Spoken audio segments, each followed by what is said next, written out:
సభ్యులు అయినటువంటి శ్రీ కోన రవికుమార్ గారిని మాట్లాడాల్సిందిగా కోరుతున్నాం.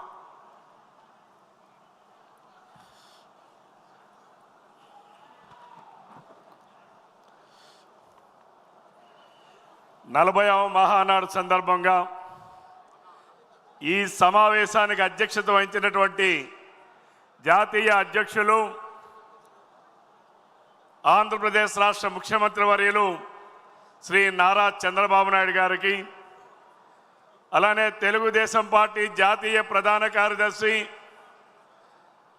యువగలాన్ని నవగలంగా మార్చినటువంటి నవ యువకుడు శ్రీ నారా లోకేష్ బాబు గారికి, తెలుగుదేశం పార్టీ ఆంధ్రప్రదేశ్ రాష్ట్ర అధ్యక్షులు శ్రీ పల్లా శ్రీనివాసరావు గారికి, వేదిక మీద ఉన్నటువంటి అతిరథ మహారథులకు, వేదిక ముందున్నటువంటి తెలుగుదేశం పార్టీ కుటుంబ సభ్యులకు నా యొక్క నమస్కారాలు తెలియజేస్తూ, ఈరోజు ఉత్తరాంధ్ర అభివృద్ధి, ఉత్తరాంధ్రాని ఒత్తి ఆంధ్రాగా మార్చినటువంటి జగన్మోహన్ రెడ్డి ఈరోజు ఉత్తమ ఆంధ్రాగా తీర్చిపోతున్నటువంటి మహానాయకుడు మన నాయకుడు నారా చంద్రబాబు నాయుడు గారు అని చెప్పి ఈ సందర్భంగా తెలియజేస్తున్నాను.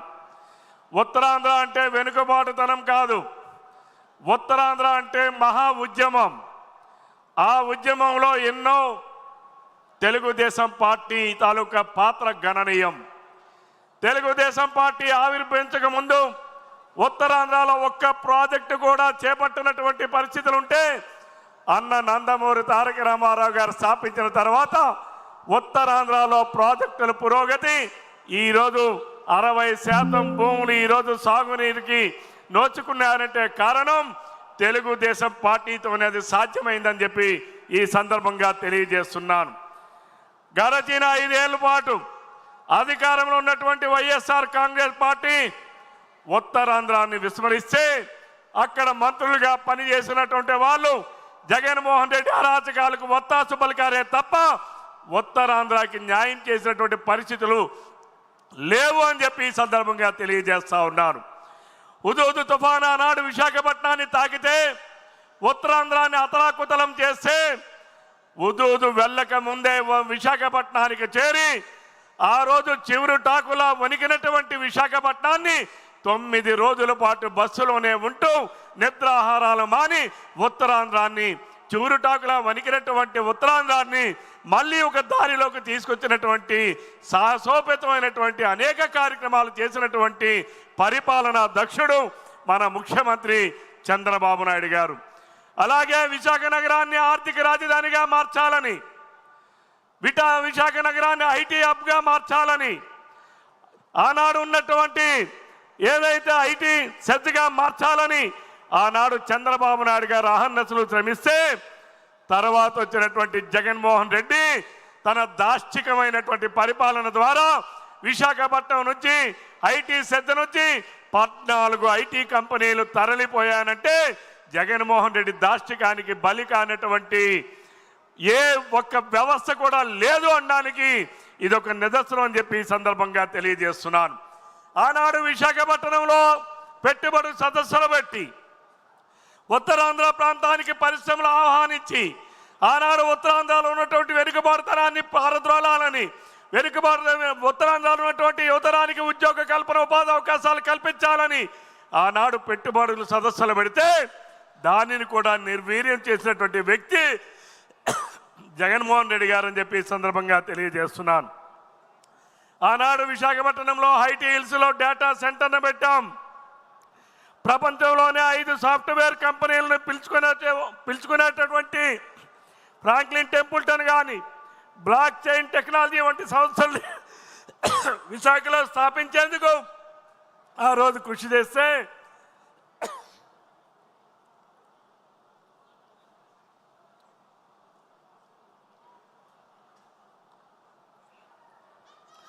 తర్వాత వచ్చిన జగన్మోహన్ రెడ్డి ఆ కంపెనీలు కూడా విశాఖపట్నం నుంచి తరిమేసేటటువంటి పరిస్థితి. భారతదేశంలోనే మొట్టమొదటిగా వైద్య పరికరాల పార్కుగా ఆంధ్రప్రదేశ్లో మెడిటెక్ జోన్ ఏర్పాటు చేసి నిన్న కోవిడ్ సమయంలో ప్రపంచంలో కాదు, ఈ దేశంలోనే కాదు ప్రపంచంలోనే వైద్య పరికరాల మెట్టెక్ జోన్ నుంచి ఆ రోజు కోవిడ్ని కూడా ఆదుకునేటటువంటి కార్యక్రమాన్ని రూపొందించినటువంటి వ్యక్తి చంద్రబాబు నాయుడు గారు అని చెప్పి సందర్భంగా తెలియజేస్తున్నాను. అలానే ఆనాడు విభజనలో భాగంగా గిరిజన విశ్వవిద్యాలయాన్ని ఆ రోజు తీసుకొచ్చి ఆ రోజు అక్కడ ఉన్నటువంటి విశాఖపట్నం విజయనగరం జిల్లాలో ఎస్కోట ప్రాంతంలో దానిని ఏర్పాటు చేస్తే దానిని కూడా నిర్వీర్యం చేసినటువంటి వ్యక్తి జగన్మోహన్ రెడ్డి అని చెప్పి సందర్భంగా తెలియజేస్తున్నాను. ఉత్తరాంధ్రకే తలమానికంగా విశాఖపట్నంలో ఉన్నటువంటి ఎయిర్పోర్టుని ఈరోజు భోగాపురం దగ్గర 3000 ఎకరాల్లో భోగాపురంలో ఇంటర్నేషనల్ ఎయిర్పోర్టును ఏర్పాటు చేయాలని ఆనాడు భూసేకరణ చేసి 3000 ఎకరాలని ఆనాడు ఎయిర్పోర్టుకి అందిస్తే జగన్మోహన్ రెడ్డి ముఖ్యమంత్రి అయిన తర్వాత 500 ఎకరాలు ఉంచుకొని వైసీపీ వాళ్ళకి ధారాదత్తం చేయడానికి ప్రయత్నం చేసినటువంటి జగన్ రెడ్డి ఆనాడు ఉత్తరాంధ్రకి చేసినటువంటి అన్యాయం ఈరోజు కూడా శాపంగా మారిందని చెప్పి ఈ సందర్భంగా తెలియజేస్తున్నాను. అలానే ఈనాడు ఉత్తరాంధ్ర జిల్లాలకి ఆనాడు వెనుకబాటుతనంగా ఉన్నటువంటి విభజన చట్టంలో ఉన్నటువంటి నిధులను తీసుకొచ్చినటువంటి ఘనత శ్రీకాకుళంలో IIITని ఏర్పాటు చేశాం. భావనపాడులో ఆనాడు వాటర్ రేవును ఏర్పాటు చేశాం. డయాలసిస్ కేంద్రాలను ఏర్పాటు చేశాం. ఆనాడు ఉద్దాన ప్రాంతంలో ఉన్నటువంటి కిడ్నీ డిసీజ్ను పారద్రోలడానికి ఆనాడు కిడ్నీ ఆసుపత్రిని ఏర్పాటు చేశాం.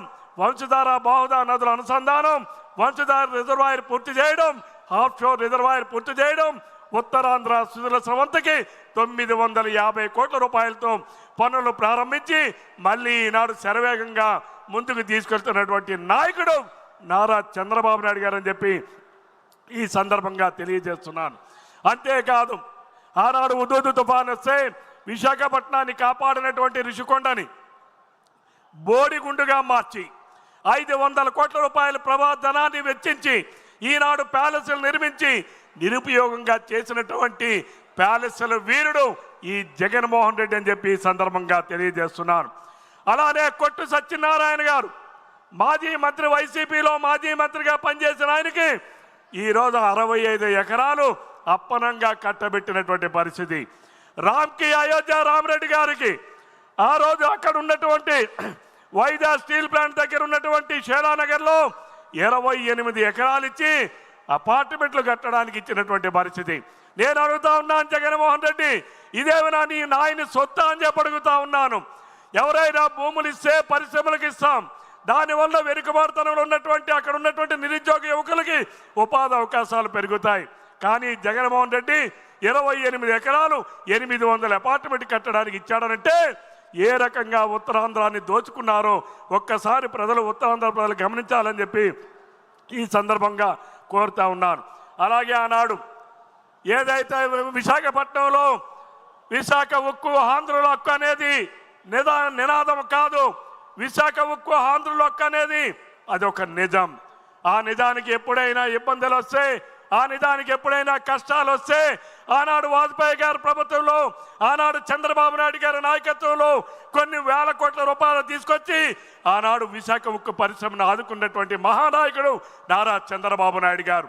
మరలా దాన్ని ప్రైవేటైజేషన్ చేస్తామంటే పోస్కో అనేటటువంటి కంపెనీతో చీకటి ఒప్పందాలు చేసుకొని వైజాగ్ స్టీల్ ప్లాంట్ భూములు కూడా కొట్టేయడానికి పథకాలని రచించినటువంటి వ్యక్తి జగన్మోహన్ రెడ్డి అయితే ఈనాడు మనలా కేంద్రంతో మాట్లాడి ఏదైతే ప్రైవేటీకరణ చేసేటటువంటి స్టీల్ ప్లాంట్ ఉందో 11,400 కోట్ల రూపాయలు ఇచ్చి ఈరోజు స్టీల్ ప్లాంట్ను ప్రైవేటీకరణ చేయకుండా దానిని ఆదుకోవడానికి ప్రయత్నం చేసింది మన ముఖ్యమంత్రి నారా చంద్రబాబు నాయుడు గారు అని చెప్పి ఈ సందర్భంగా తెలియజేస్తున్నాను. ఆనాడు గడిచిన 5 సంవత్సరాల్లో ఉత్తరాంధ్రలో ఉన్నటువంటి సాగునీటి రంగ ప్రాజెక్టుల కోసం 1832 కోట్ల రూపాయలు ఖర్చు చేస్తే గడచిన 5 ఏళ్లలో జగన్మోహన్ రెడ్డి 528 కోట్లు మాత్రమే ఖర్చు పెట్టి ఈరోజు రైతాంగాన్ని అధపాతానికి నెట్టినటువంటి గనుడు జగన్మోహన్ రెడ్డి అని చెప్పి ఈ సందర్భంగా తెలియజేస్తా ఉన్నారు. అంతేకాదు ఆనాడు రైల్వే జోన్ రాష్ట్ర విభజనలో ఉత్తరాంధ్ర ప్రాంతంలో వైజాగ్లో రైల్వే జోన్ పెడతామని చట్టంలో చేస్తే కనీసం 52 ఎకరాల భూమిని కూడా ఇవ్వడానికి మనసు రానటువంటి వ్యక్తి జగన్మోహన్ రెడ్డి ఈనాడు 52 ఎకరాలు చంద్రబాబు నాయుడు గారి నాయకత్వంలో కూటమి ప్రభుత్వంలో 52 ఎకరాలు రైల్వే జోన్కి ఇచ్చి 200 కోట్ల రూపాయలు కేంద్రం నుంచి నిధులు తీసుకొచ్చి ఈరోజు రైల్వే జోన్ కార్యాలయాలు ప్రారంభించడమే కాకుండా రేపు ఉత్తరాంధ్రలో రైల్వే డిపార్ట్మెంట్లో కూడా ఉద్యోగాలు రావడానికి ఉపాధి అవకాశాలు పెరగడానికి ఈనాడు రైల్వే జోన్ దోహదపడుతుందని చెప్పి ఈ సందర్భంగా తెలియజేస్తున్నాను. అంతేకాకుండా ఈనాడు ఋషికొండని ఐటీ సంస్థగా మారిస్తే అలాగే కొత్త ఐటీ సంస్థలు తీసుకొస్తా ఉంటే ఈరోజు TCS 1360 కోట్ల రూపాయలు ఖర్చు పెట్టి 12,000 మంది నిరుద్యోగులకు ఉద్యోగాలు కల్పన చేస్తా ఉన్నట్టే దానికి కూడా అడ్డంకులు సృష్టించడానికి ప్రయత్నం చేస్తున్నటువంటి వ్యక్తి జగన్మోహన్ రెడ్డి అని చెప్పి ఈ సందర్భంగా తెలియజేస్తున్నాను. ఈనాడు అంతేకాదు అనకాపల్లిలో ArcelorMittal సంస్థ వారు 136,000 కోట్ల రూపాయలతో భారతదేశంలోనే అతి పెద్ద స్టీల్ ప్లాంట్ పెట్టబోతున్నారంటే నారా చంద్రబాబు నాయుడు గారి పైన ఉన్నటువంటి నమ్మకం అని చెప్పి ఈ సందర్భంగా తెలియజేస్తా ఉన్నాను. అంతేకాకుండా ఈరోజు అనకాపల్లి జిల్లాలో ఈరోజు NTPC ఆధ్వర్యంలో 186,000 కోట్ల రూపాయలతో ఈరోజు అక్కడ NTPC వాళ్ళు ఖర్చు పెట్టబోతున్నారని చెప్తే ఈరోజు ఇది మన చంద్రబాబు నాయుడు గారు ఉత్తరాంధ్ర ప్రాంతం మీద ఉన్నటువంటి ప్రత్యేకమైన శ్రద్ధ, ఉత్తరాంధ్ర ప్రాంతాన్ని ఒత్తి ఆంధ్రగా కాదు ఉత్తమాంధ్రంగా తీర్చిదిద్దుతాననేటటువంటి తన లక్ష్యం ఈ రోజు రుజువు చేస్తా ఉన్నాయి ఈ కార్యక్రమాల ద్వారా అని చెప్పి ఈ సందర్భంగా తెలియజేస్తున్నాను.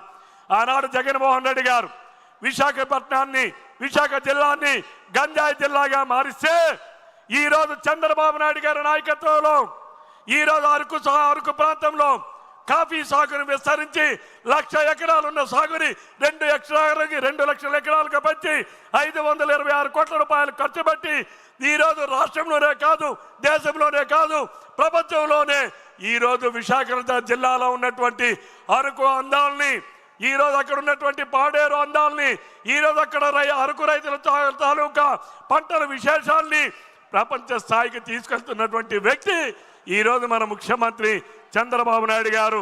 ఆనాడు తోటపల్లి ప్రాజెక్టును 2003లో ప్రారంభిస్తే మళ్ళీ 2016లోనే పూర్తి చేసి ప్రజలకు అంకితం ఇచ్చినటువంటి వ్యక్తి మన ముఖ్యమంత్రి చంద్రబాబు నాయుడు గారు, తెలుగుదేశం ప్రభుత్వం అని చెప్పి ఈ సందర్భంగా తెలియజేస్తూ మరి ఈనాడు ఇక్కడ మన ముఖ్యమంత్రి గారికి నేను ఈ వేదిక ద్వారా ఒకటే విజ్ఞప్తి చేస్తున్నా. మీరు ఉత్తరాంధ్రలో ఆనాడు మహానాడు నిర్వహించాం, విశాఖపట్నంలో 2-3 సార్లు నిర్వహించాం. నేను గౌరవ ముఖ్యమంత్రి గారికి, జాతీయ అధ్యక్షుల వారికి, యువ నాయకుడు లోకేష్ బాబు గారికి విజ్ఞప్తి చేస్తున్నా. రాబోయే సంవత్సరం మీరు మహానాడుని శ్రీకాకుళంలో పెట్టండి.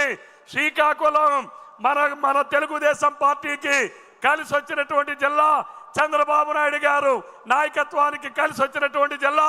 మీరు శ్రీకాకుళం జిల్లాలో వచ్చే సంవత్సరం మహానాడుని పెట్టాలని, నిర్వహించాలని ఈ వేదిక ద్వారా గౌరవ అధ్యక్షుల వారికి విజ్ఞప్తి చేస్తూ నాకు అవకాశాన్ని ఇచ్చిన పెద్దలందరి దగ్గర సెలవు తీసుకుంటున్నాను.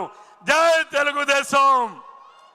నారా చంద్రబాబు నాయుడు గారి నాయకత్వం, నారా లోకేష్ బాబు గారి నాయకత్వం. Thank you.